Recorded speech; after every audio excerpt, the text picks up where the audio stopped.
السلام علیکم ورحمۃ اللہ وبرکاتہ۔ تو جی ہاں ناظرین، آج ہم جانیں گے ایک ایسے ملعون کے بارے میں جس سے صرف میں اور آپ نہیں بلکہ آج ہر ایک مسلمان کا حق ہے کہ وہ اس سے نفرت کرے، اور وہ ہے ملعون جس کا نام ہے یزید۔ کون یزید؟ ارے وہی یزید جو اسلام کی مقدس پیشانی پر ایک بدنما داغ ہے، دین کی پاک چادر پر ایک سیاہ دھبا، اور مذہب کے نورانی ماتھے پر ایک کلنک کا ٹیکا۔ کون یزید؟ ارے وہی جس نے خلافت اسلامیہ کے بجائے شخصی حکومت کی بنیاد ڈالی، جس نے امانت الہیہ میں خیانت کی، جس نے اپنے باپ کی وصیت کو بھلا کر خلفائے راشدین کے ہر نقش حق پرستی کو مٹا دیا۔ یزید کو حضرت امام حسین رضی اللہ تعالیٰ عنہ کے مقابلے میں کھڑا کرنا ہی یہ دین کی توہین ہے، اور یہ اسلام سے جنگ ہے، کیونکہ کہاں میرا حسین اور کہاں وہ ملعون یزید۔ اس لیے کہ یہ پیکر فتنہ وہ شرارت یعنی یزید، اور وہ مجسمہ حق و ہدایت یعنی سیدنا امام علی مقام امام حسین علیہ السلام، یہ دنیا کا بدمست، وہ دین میں سرمست، یہ باطل پرست، وہ حق پرست، یہ مجسمہ کفر و طغیان اور وہ پیکر دین و ایمان، یہ فسق و فجور میں مبتلا اور وہ سراپائے تسلیم و رضا، یہ مکر و فریب کی جیتی جاگتی تصویر اور وہ اخلاق محمدی کی زندہ تفسیر، یہ اسلام میں ایک نفس شریر اور وہ وارث چادر تطہیر۔ تو پھر کیا نسبت بھلا ہمارے امام کی ایسے ملعون کے ساتھ؟ حضرت ابو دردہ رضی اللہ تعالیٰ عنہ فرماتے ہیں کہ میں نے سید المرسلین صلی اللہ تعالیٰ علیہ وآلہ وسلم سے یہ سنا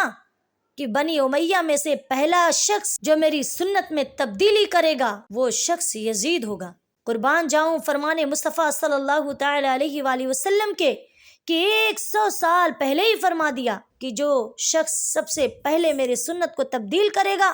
اس کا نام یزید ہوگا۔ نبی کریم صلی اللہ تعالیٰ علیہ وآلہ وسلم کی زبان حق ترجمان سے نکلی ہوئی بات کبھی بھی جھوٹی نہیں ہوتی، ہو ہی نہیں سکتی۔ تو پھر یزید نے ارشاد نبوی صلی اللہ تعالیٰ علیہ وآلہ وسلم کے مطابق ضرور نبی کی سنت کو تبدیل کیا ہوگا۔ قرآن پاک کا فیصلہ ہے، بسم اللہ الرحمن الرحیم، یا ایہا الذین آمنوا لا تخونوا اللہ والرسول، اے ایمان والوں اللہ اور اس کے رسول سے خیانت نہ کرو۔ مطلب یہ ہے کہ اللہ کے فرض کو نہ چھوڑ اور رسول کی سنت ترک نہ کرو، اور پھر فرمایا اطیعوا اللہ واطیعوا الرسول، کہ اللہ اور اس کے رسول کی اطاعت کرو۔ اللہ کی اطاعت اس کے فرائض کی پابندی ہے، اور رسول کریم صلی اللہ تعالیٰ علیہ وآلہ وسلم کی اطاعت ان کی سنتوں کی پیروی ہے۔ اور پھر نبی کریم صلی اللہ تعالیٰ علیہ وآلہ وسلم نے فرمایا مشکات شریف صفحہ 31 میں، حضرت مالک بن انس رضی اللہ تعالیٰ عنہ فرماتے ہیں کہ حضور نبی کریم صلی اللہ تعالیٰ علیہ وآلہ وسلم نے فرمایا ترکت فیکم امرین لن تضلوا ما تمسکتم بہما کتاب اللہ و سنتی، اے مسلمانوں میں نے تم میں 2 چیزیں چھوڑی ہے،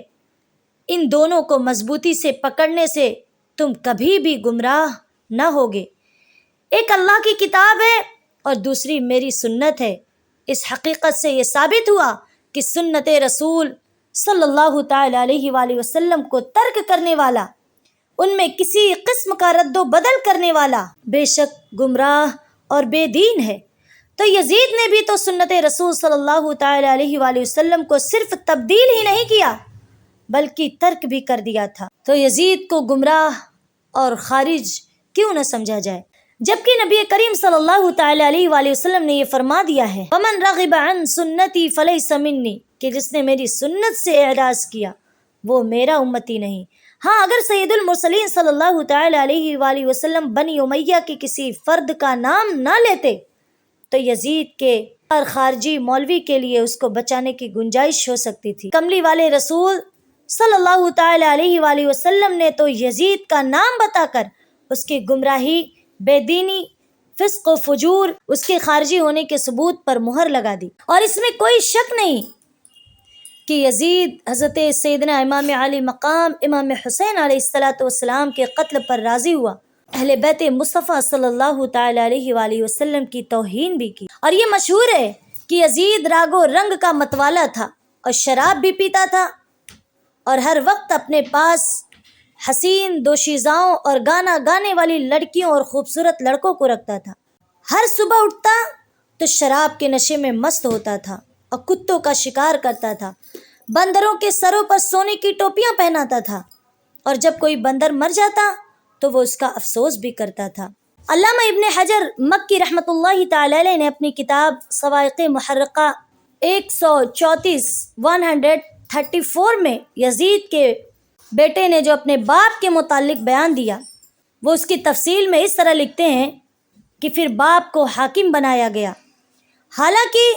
وہ اس کا اہل نہیں تھا، اور پھر اس نے نواسۂ رسول صلی اللہ تعالی علیہ وآلہ وسلم سے لڑائی کی، اور اس کی عمر کم ہو گئی، اور اپنی قبر میں اپنے گناہوں کے سبب عذاب میں مبتلا ہو چکا ہے۔ اس نے عزت رسول صلی اللہ تعالی علیہ وآلہ وسلم کو قتل کیا،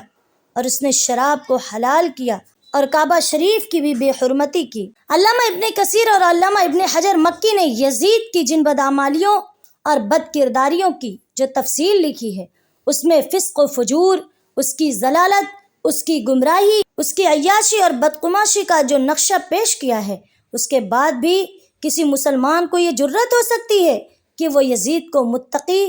اور جنتی مانے، خلیفۃ المسلمین اور امیر المؤمنین کہے یا لکھے، اور کوئی یزید کا حامی اور خیر خواہ دین میں ہزاروں طرح کی تعویلات کر کے یہ ثابت کرنے کی کوشش کرے کہ حضرت امام حسین رضی اللہ تعالیٰ عنہ کی شہادت سے یزید بری الذمہ ہے، مگر جب اس کا بیٹا ہی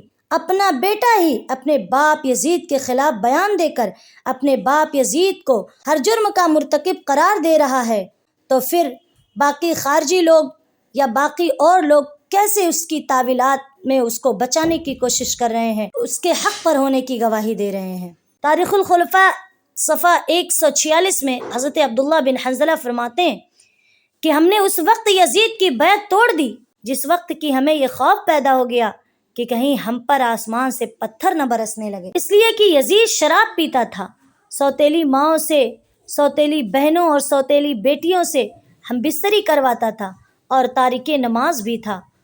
اے ابن زیاد کے چیلوں، عمرو بن سعد کے حواریوں، شمر کے حامیوں اور یزید کی صفائی کے گواہوں، یہ ہے تمہارا امیر، یہ ہے تمہارا خلیفہ، یہ ہے تمہارا پیشوا، اور یہ ہے تمہارا پیدائشی جنتی اور متقی یزید، جو شرابی بھی تھا، زانی بھی تھا، عیاش بھی تھا اور بدقماش بھی تھا۔ آؤ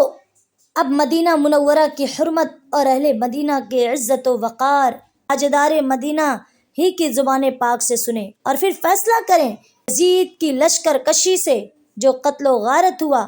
اور وحشت اور بربریت پھیلی، مدینہ منورہ کی جو بے حرمتی ہوئی، اہل مدینہ کی جو بے عزتی ہوئی، اس کے جرم میں یزید کو کون سی سزا دی جا سکتی ہے؟ حضرت سعید بن عبد العزیز رضی اللہ تعالیٰ عنہ فرماتے ہیں کہ یزید نے جب مدینہ منورہ پر لشکر کشی کی تو 3 دن تک مسجد نبوی میں نہ ہی اذان ہوئی اور نہ ہی نماز، اور حضرت سعید بن مسیب رضی اللہ تعالیٰ عنہ ایک کونے میں چھپ کر بیٹھے رہے۔ ان کو نماز کے وقت کا پتہ نہیں چلتا تھا، مگر جب نماز کا وقت ہوتا تو سید المرسلین صلی اللہ تعالی علیہ وآلہ وسلم کے روضہ اقدس سے اللہ اکبر کی آواز آتی تھی۔